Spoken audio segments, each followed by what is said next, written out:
American hip-hop stars Kodak Black and Lil Durk have mourned rising Nigerian rapper Ilerioluwa Oladimeji Aloba, also known as Mohbad, who passed on last week.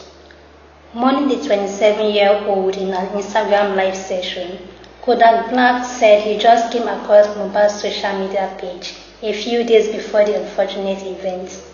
Similarly, Lil Durk mourned Mohbad on his Instagram story as well as on his X handle.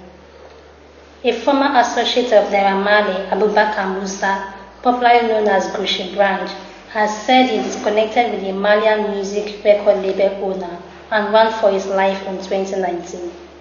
Gucci Brand said it on his Instagram page, following the rumor of his connection with Naira Marley amidst the controversies trailing the death of former signee Ilerioluwa Oladimeji Aloba, well known as Mohbad. Samklef has provided an update on the tremendous crowdfunding for Mohbad's 5-month-old kid, which has surpassed 32 million naira.